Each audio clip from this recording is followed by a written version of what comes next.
Square. Valerian, it's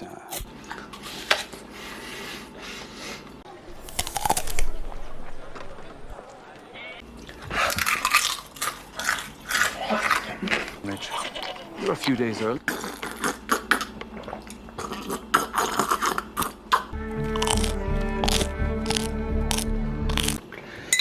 Yeah. Come on, pickle. Here we go.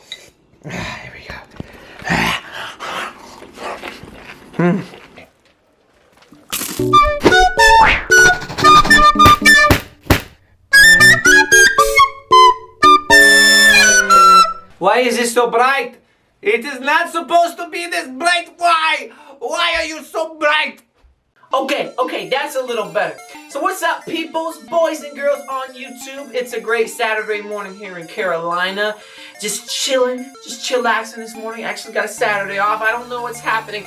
But today we're talking about The Chosen. Season 2, Episode 4. Let me just spill the beans, because I like spilling beans. Wait, what? This episode is my favorite episode out of Season 2 so far. This episode is some of the best storytelling I've seen so far. It has a really good intro, and it's a really well-crafted story structure that delivers a powerful climax, and I think this episode best represents what The Chosen really is and how powerful it truly is. So we're about to break down this episode, talk about what's in it. Well, I was about to say make fun of whatever we can make fun of, but that's what I do for other reviews. It's hard to make fun of The Chosen. I do that with all the other movies and TV shows that are actually kind of bad, but I can't really do that with The Chosen. So let's talk about it. Yo, plus kudos to the episode, because I promise it cracks me up every time I see Philip here. I think. I don't know why that's so funny. It's actually not, but it's hilarious. Alright, so let's talk about the intro. I love the intro to this episode. It's so good. So we start out the episode with this young boy having an injury where he loses the use of his legs and becomes partially paralyzed, like from the waist down. And it's a really sad start to the episode, but it's kind of necessary, and they use this to kind of tie into one of the Bible miracles, and we'll talk about that in a couple seconds. And they do it really well, tying this one miracle into a character that in the Bible that we don't necessarily know are tied together, but they take a little creative liberty, and it actually works out very well in this episode. So this boy who's paralyzed ends up getting a younger brother later in life. His father has another child, and his two brothers grow up together like the best of friends. So the younger brother is caring and taking care of his older brother, and trust me, that warms my heart. Something that gets me is when I'm watching like movies or TV shows, and I see people doing kind things for other people. Few things get me in the gut more than people doing kind things for each other. Somewhere deep down in my heart, I still love you. It actually restores hope in humanity. And so they're going up together. They even had their own bro handshake. Bruh. Back in AD, what is this, 30 something? They had their own bro handshake. The dude is so cool. Like, I'm gonna, yeah. Whatever that is, but yeah. But things go a little bit downhill, because after this, the younger brother, who I guess I can go ahead and say this is Simon the Zealot, who later becomes a disciple. Not in this episode, we don't see him become a disciple yet, but we do at least meet him as a character. And he ends up tangling with a group of zealots and joining them to go get military training to attack the Romans. And so he leaves his crippled brother behind, who ends up at the pool of Bethesda. If you know anything about the Bible, no, this is not Bethesda as in the creators of Fallout or any of that stuff. This is the pool of Bethesda, something completely different. So if you know anything about the pool of Bethesda, in the Bible it's described as a pool where it doesn't tell us, I don't think it tells us as how often an angel would come down and touch the waters, and when people saw those the waters were being touched, whoever reached that part of the pool first would receive healing. And so his older brother goes to this part of the pool hoping to get healing, but every day when he tries to go to where the angel touches the water, because he's a cripple, he's very slow, and other people always beat him there. So he's literally been there for now years and years and years and years trying to get a miracle, but he's unable to. So that's the intro for this episode. It's really powerful. It's really good. After this, we do get some shots of Jesus and the disciples, but they actually play a very small role in this episode, which is really cool,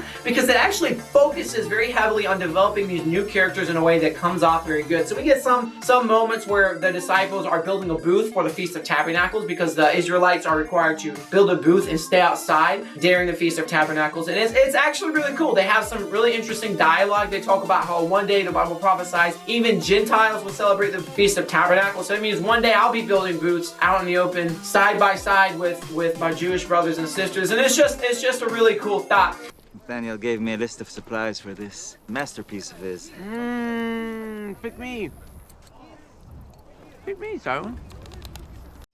Simon says? Well, what does Simon says? As long as you stop doing that. Wait, hold up. This episode has 2 Simons.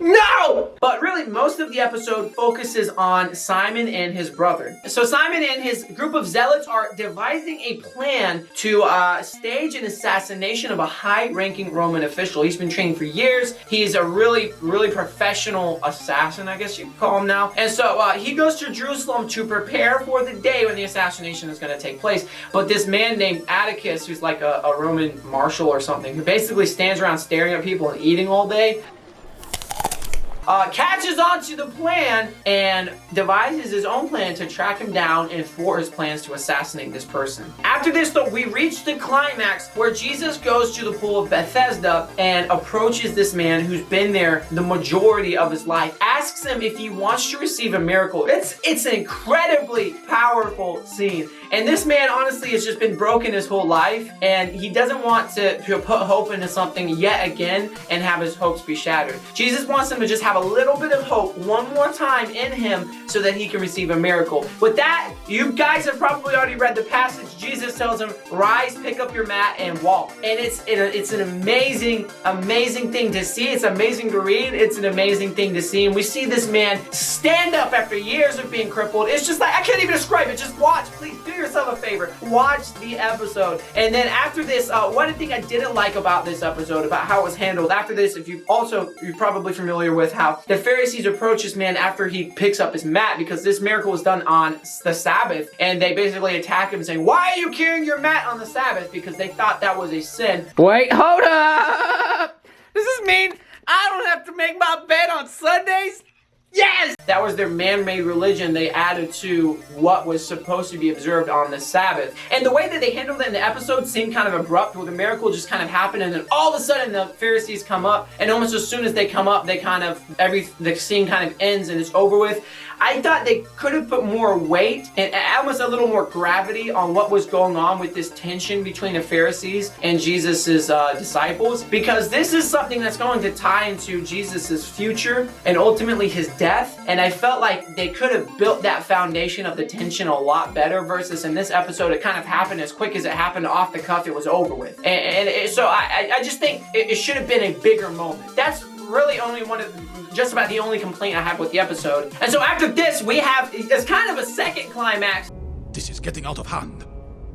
Now there are 2 of them. And honestly, this second one is maybe even better than the first one, if only maybe about as good. Simon is about to carry out the assassination. They're going through the plans. They're creating a diversion to distract the people. Simon's got a knife inside of his coat. As soon as that is about to happen, Simon sees his brother walking by with the mat in his hand. He has not seen his brother walk his entire life. And earlier, he had told his brother when they were talking at the pool of Bethesda and had kind of a tension between the two of them, that if he ever saw his older brother walking, he would know it was the Messiah that had done it. And so when he sees his older brother walking, he knows he has to step away from this assassination because something big has happened. And honestly, that probably saves his life, because Atticus, the guy who eats all day long, was onto what he was doing, was guarding this person, and probably would have killed Simon in the act if Simon had attempted the assassination. So Simon reunites with his brother for yet another powerful moment to bring this episode to a close. It's a powerful episode. I think it's the best episode yet. I'm encouraging you, if you watch any of them, watch this one. It's so good. It's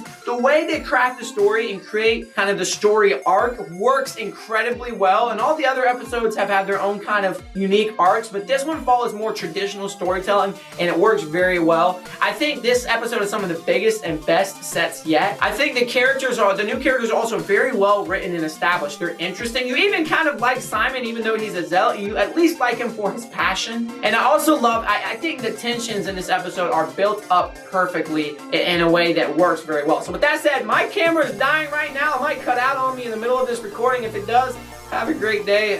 Let's just see how long it lasts. Okay. Yeah. It's just like blinking. It's gonna die any second. Okay. Okay. Okay. Okay, this is great. Yeah, what do I want to talk about? I mean, I already talked about the whole episode I could talk about. I really want some donuts. I don't have a lot of donuts. I really would like some donuts. What else do I like? I have like some hot, what are those things called? Those hot cinnamon candies. But I need to eat healthy, so I need to eat lettuce. Like stuff like that. I don't even know what I'm saying. I'm just saying whatever pops into my head. Well, I can't believe my camera hasn't died yet.